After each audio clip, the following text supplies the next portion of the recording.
ಒಂದು ಕಡೆ ಮಧ್ಯಪ್ರಾಚ್ಯದಲ್ಲಿ ಯುದ್ಧ, ಇದರ ಇಫೆಕ್ಟ್ ಹೋಟೆಲ್ ಉದ್ಯಮದ ಮೇಲೂ ಜೋರಾಗಿ ಆಗ್ತಾ ಇದೆ. ಹಾಗಾಗಿ ಮೀನಿನ ಬೇಡಿಕೆಯಲ್ಲಿ ಕುಸಿತ ಆಗಿದೆ. ಗ್ಯಾಸ್ ಟ್ರಬಲ್ನಿಂದಾಗಿ ಹೋಟೆಲ್ಗಳು ಬಂದ್ ಆಗಿವೆ. ಮೀನಿನ ಬೇಡಿಕೆಯಲ್ಲಿ ಕುಸಿತ ಆಗಿದೆ. ಕರಾವಳಿ ಮೀನುಗಾರಿಕೆ ಕುಸಿತದಿಂದ ಕಂಗಾಲಾಗಿದ್ದಾರೆ ಮೀನುಗಾರರು. ಮಲ್ಪೆಯಿಂದ ಕೇರಳಕ್ಕೆ ನಿತ್ಯವೂ ಕೋಟ್ಯಾಂತರ ರೂಪಾಯಿ ಮೀನು ಸಾಗಾಟ ಆಗ್ತಾ ಇತ್ತು.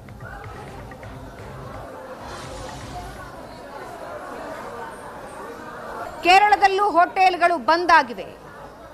ಮೀನು ಸರಬರಾಜು ಇಳಿಕೆಯಾಗಿದೆ.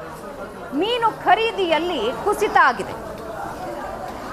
ಮೀನು ವ್ಯಾಪಾರ ಇಳಿಕೆಯಿಂದ ಮೀನಿನ ದರದಲ್ಲೂ ಭಾರೀ ಕುಸಿತ ಆಗಿದೆ. ಪ್ರತಿ ಕೆಜಿ ಮೀನಿಗೆ 100 ರಿಂದ 200 ರೂಪಾಯಿ ಇಳಿಕೆಯಾಗಿದೆ.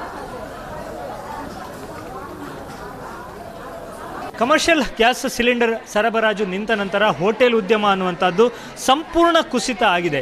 ಯಾವಾಗ ಹೋಟೆಲ್ ಉದ್ಯಮ ಕುಸಿತ ಆಯಿತೋ ಅಲ್ಲಿಗೆ ಒಟ್ಟು ಮಾರುಕಟ್ಟೆಯ ಮೇಲೆ ಅದರ ಪರಿಣಾಮ ಆಗ್ತಾ ಇರುವಂಥದ್ದು. ನಾನು ಉಡುಪಿಯ ಒಂದು ಪ್ರಸಿದ್ಧ ಮೀನು ಮಾರುಕಟ್ಟೆಯಲ್ಲಿ ಇದ್ದೇನೆ. ಇಲ್ಲಿ ತಾಜಾ ಮೀನುಗಳೇನು ಕಾಣ್ತಾ ಇದೆ, ಈ ತಾಜಾ ಮೀನಿನ ಹಿಂದೆ ಒಂದು ದುರಂತ ಕತೆ ಇದೆ ಅಂತಲೇ ಹೇಳಬೇಕು. ಇವೆಲ್ಲ ಹೋಟೆಲ್ಗಳಿಗೆ ಮಾರಾಟ ಆಗಬೇಕಾದಂತಹ ಮೀನುಗಳು.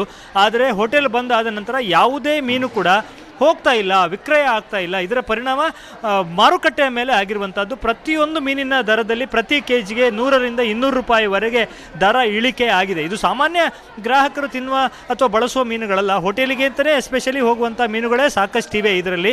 ಸೊ ಸಾಮಾನ್ಯ ಗ್ರಾಹಕರಿಗೆ ಸ್ವಲ್ಪ ಅನುಕೂಲ ಆಗಿರ್ಬೋದು. ಆದರೆ ಹೋಟೆಲಿಗೆ ಮೀನು ಹೋಗದ ಕಾರಣ ಈ ಒಟ್ಟು ಮೀನು ಮಾರುಕಟ್ಟೆಯ ಮೇಲೆ ಇದರ ಗಂಭೀರ ಪರಿಣಾಮ ಆಗಿದೆ. ಮೀನು ಮಾರುಕಟ್ಟೆಗಳು ಈ ಹೊತ್ತಿಗೆ ಹೋಟೆಲ್ ಮಾಲಕರಿಂದ ತುಂಬಿ ತುಳುಕ್ತಾ ಇದ್ದವು. ಆದರೆ ಮನೆಗೆ ಬಳಕೆಗೆ ಹೋಗೋದು ಬಿಟ್ಟರೆ ಹೋಟೆಲ್ ಬಳಕೆಗೆ ಯಾವುದೇ ಮೀನುಗಳು ಹೋಗದೇ ಇರುವುದರಿಂದ ಅದು ಯಾವುದೇ ಮೀನು ನಾವು ತಗೋಬೋದು. ಅಂಜಲ್ ಮೀನು ಇರ್ಬೋದು, ಅಥವಾ ಬೂತಾಯಿ ಮೀನು ಇರ್ಬೋದು, ಅಥವಾ ಮುರು ಮೀನು ಇರ್ಬೋದು, ಡಿಸ್ಕೋ ಮೀನು ಇರ್ಬೋದು. ಪ್ರತಿಯೊಂದು ಮೀನಿನ ದರದಲ್ಲಿ 300-400 ರೂಪಾಯಿ ಇದ್ದ ಮೀನಿನ ದರ 200-250 ಹೀಗೆ ಪ್ರತಿ ಕೆಜಿಗೆ 50-100-150 ರೂಪಾಯಿವರೆಗೆ ಇಳಿಕೆ ಆಗಿರುವಂಥದ್ದು. ಇದು ಒಟ್ಟು ಮೀನು ಮಾರುಕಟ್ಟೆಯ ಮೇಲೆ ಪರಿಣಾಮ ಬೀರಿದೆ. ಅದರ ಜೊತೆಗೆ ಕೇರಳಕ್ಕೆ ಇಲ್ಲಿಂದ ಹೋಗ್ತಾ ಇದ್ದ ಮೀನು, ಅಲ್ಲಿಯ ಹೋಟೆಲ್ಗಳಿಗೆ ಹೋಗ್ತಾ ಇದ್ದ ಮೀನು ಕೂಡ ಈಗ ಹೋಗೋದು ನಿಂತ ನಂತರ ಆ ಸಮಸ್ಯೆ ಮತ್ತಷ್ಟು ಗಂಭೀರವಾಗಿ ಕಾಡ್ತಾ ಇದೆ. ಮತ್ತೆ ಕಮರ್ಷಿಯಲ್ ಅಡುಗೆ ಅನಿಲಗಳು ಬರಬೇಕು, ಹೋಟೆಲ್ಗಳು ತೆರಿಬೇಕು, ಹೋಟೆಲ್ಗಳಲ್ಲಿ ವ್ಯಾಪಾರ ಆಗಬೇಕು. ಆಗ ಇಲ್ಲಿನ ಮೀನು ಮತ್ತೆ ಆ ಮಾರುಕಟ್ಟೆ ಚಿಗುರುತ್ತೆ. ಇಲ್ಲಿನ ಮೀನುಗಾರ ಮಹಿಳೆಯರಿಗೆ ಒಂದಿಷ್ಟು ಲಾಭ ಕಾಣೋದಕ್ಕೆ ಸಾಧ್ಯ ಇದೆ. ಅವರನ್ನು ಮಾತನಾಡಿಸೋಣ, ಈ ಸಮಸ್ಯೆಗೆ ಪರಿಹಾರ ಏನು ಅನ್ನೋದನ್ನು ತಿಳ್ಕೊಳ್ಳೋಣ. ಹಿರಿಯ ಮೀನುಗಾರಿಕಾ ಮುಖಂಡರಾಗಿರುವಂತಹ ಬೇಬಿ ಅಕ್ಕ ನಮ್ಮ ಜೊತೆಗಿದ್ದಾರೆ.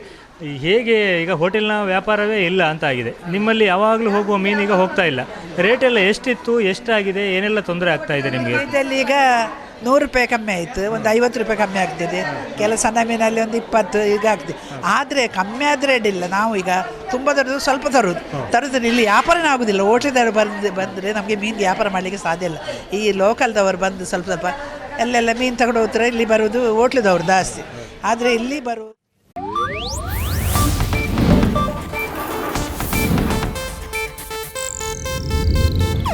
ಇದು ಏಷ್ಯಾನೆಟ್ ನ್ಯೂಸ್ ನೆಟ್ವರ್ಕ್ ಪ್ರಸ್ತುತಿ.